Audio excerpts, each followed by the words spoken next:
আল্লামা মামুনুল হক হাফিজাহুল্লাহ তিনি নির্বাচনে দাঁড়াচ্ছেন ঢাকা ১৩ আসন থেকে। আপনার কি মনে হয় তিনি নির্বাচনে জয়লাভ করবেন, নাকি এটা তার নিছক প্রতিদ্বন্দ্বিতা হবে? আমার ব্যক্তিগত অভিমত হলো আল্লামা মামুনুল হক অত্যন্ত বড় মাপের একজন ব্যক্তি, বাংলাদেশের রত্ন বলা যায় আলেম জগতে।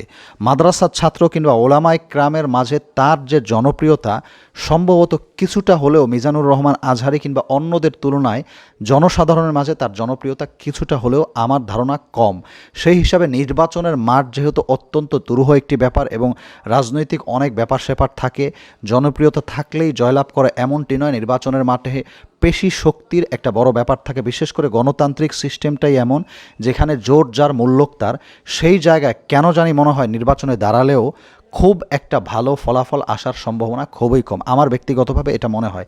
বাদবাকি সব কিছু যদি সুষ্ঠু হয় এবং জনপ্রিয়তাটা যদি কাজে লাগিয়ে জনসাধারণ যারা আছে তারা যদি আপামর জনতা হৃদয় থেকে গ্রহণ করে ভালোবাসে, সেক্ষেত্রে সম্ভাবনা আছে তিনি নির্বাচনে ভালো একটা রেজাল্ট করবেন বলে আশা করি ইনশাল্লাহ। এবং এ ধরনের ব্যক্তিত্ব যদি নির্বাচনে জয়লাভ করেন, সেক্ষেত্রে আমরা অনেকে আশাবাদী হতে পারি আগামীর বাংলাদেশের সংসদে আমরা যে গণতান্ত্রিক পদ্ধতিকে ঘৃণা করে নাজায়েজ বলে থাকি, এটা অবশ্যই নাজায়েজ, কিন্তু এরপরেও মন্দের ভালো হিসেবে সংসদ থেকে কিছু কিছু ভালো যে ব্যাপার উঠে আসতে পারে, সেই জায়গায় ওলামায়ে কেরামের উল্লেখযোগ্য ব্যক্তিত্বরা যদি স্থান নিতে পারেন, তাহলে আশা করা যায় হয়তো অনইসলামিক অনেক বিধান হওয়া থেকে তারা বিরত রাখতে পারবেন এবং ইসলামের অনেক কাজ তাদের দ্বারা সম্ভব হবে। এমনকি ধর্মমন্ত্রীও পর্যন্ত তারা হতে পারেন, ইত্যাদি বিভিন্ন মন্ত্রণালয়ের বড় বড় দায়িত্বেও কিন্তু তারা থাকতে পারেন।